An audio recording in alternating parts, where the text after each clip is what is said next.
ఇంత జరిగాక ఇదివరకులాగే ఉండాలని మీరు ఆశపడ్డంలో తప్పులేదత్తయ్య. కానీ గాయపడింది ఆయన మనసు కదా. ఆయన పరిస్థితిని అర్థం చేసుకోండి. నువ్వు చెప్పింది కరెక్టే లక్ష్మి. కానీ నన్నేం చేయమంటావు?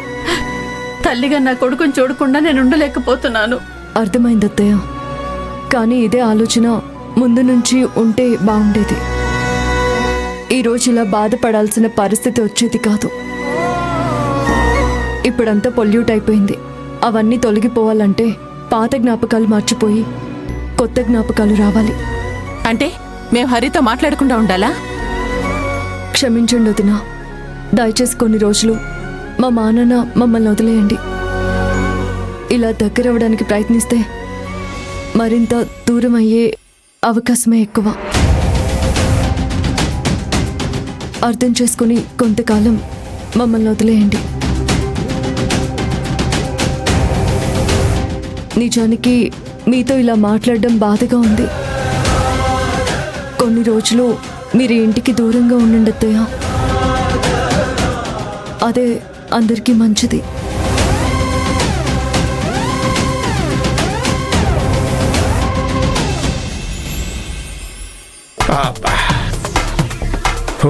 ఈరోజు ఏంటి ఇంత అలసటగా ఉంది?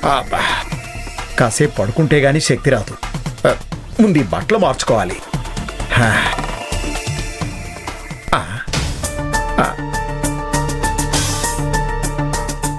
ఎవరో మాట్లాడుతున్నట్టు సౌండ్ వస్తోంది.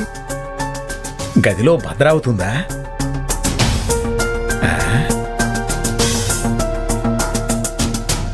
అమ్మా, అనుకున్నాను వీళ్ళిద్దరే అయి ఉంటారని. నా అనుమానం నిజమైంది. మళ్ళీ ఎవరిల్లు కూలగొట్టాలనుకుంటారో ఏంటో. ఎందుకైనా మంచిది ఇక్కడే ఉండి అంతా వింటాను. ఏదో చేయడానికి వెళ్ళి ఇంకేదో జరిగింది. హరిక నా ముఖం చూస్తాడో లేదో అని భయంగా ఉంది త్రిపుర. ఎందుకమ్మా అలా అంటున్నావు? హరికి మన మీద కోపం ఉంది కాబట్టి సరిగ్గా మాట్లాడలేదు. అంతేకాని మన బంధాల్ని తెంపుకునే పరిస్థితి ఎందుకొస్తుంది? నువ్వెక్కువగా ఆలోచించి నీ బుర్రనే కాదు నా బుర్ర కూడా పాడు చేస్తున్నావు. నేను ఇలా ఆలోచించేలా చేసిందే నా కొడుకే. నా చేతులారా చేసుకొచ్చానని చెప్పినా కూడా వాడు టిఫిన్ చేయలేదు. ఇంతవరకు హరి ఎప్పుడూ అలా చేయలేదు. వాడెక్కడ నాకు దూరం అయిపోతాడేమోనని నాకు భయంగా ఉందే. అలా దూరం కాకుండా ఏదో ఒకటి చెయ్యాలమ్మా. సహజంగా హరికి మన మీద కోపం వస్తే పర్వాలేదమ్మా. ఆ లక్ష్మినే వాళ్ళు మనల్ని దూరం చేస్తున్నారని నటించి మన మీద కోప్పడేలా చేస్తుంది. అప్పుడు మనకి నిజంగానే హరి దూరం అయిపోతాడమ్మా. త్రిపుర, పొరపాటున కూడా అలా చెప్పొద్దే. ఏది ఏమైనా సరే నా కొడుకు నాకు కావాలి. ఇప్పటికీ నేను చేసిన పనికి వాడు నన్ను దూరం పెడుతున్నాడు. ఇక నా వల్ల కాదు. ఏదో ఒకటి చేసి నేను హరికి దగ్గరవ్వాలి.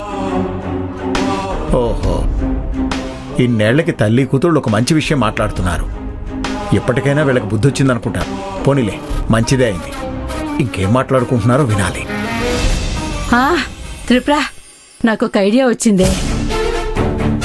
హరి మన దగ్గరికి రావాలంటే ముందు మనం లక్ష్మిని దగ్గర చేసుకోవాలి. అందుకే లక్ష్మి ఆనందపడేలాగా ఏదో ఒకటి చేయాలి. అంతేకాదు, వాళ్ళ పుట్టింటి వాళ్ళని కూడా మనం గౌరవించి మాట్లాడాలి.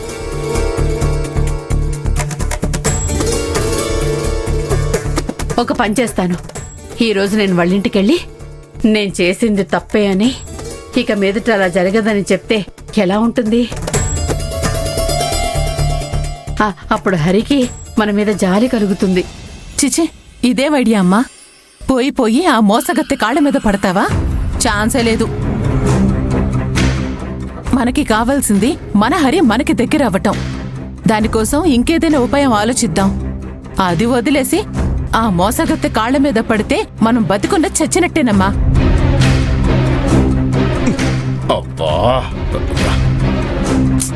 చూడమ్మా, మన గౌరవం మనమే కాపాడుకోవాలి. అనవసరంగా ఆలోచించి అందరి ముందు ఫూల్ అవ్వకూడదు. అర్థమైందా? హరి కోసం నేనేం చేయడానికైనా సిద్ధంగా ఉన్నానే త్రిపుర. అయినా తప్పు మన వల్లే జరిగింది. లక్ష్మి కుటుంబానికి నా వల్లే అవమానం జరిగింది. క్షమించమని అడిగితే తప్పేంటి? త్రిపుర, అయినా నువ్వే చూసావు కదా, ఇంకోసారి మనల్ని ఇంటికి రావద్దని మనహరి చెప్పాడు కదే.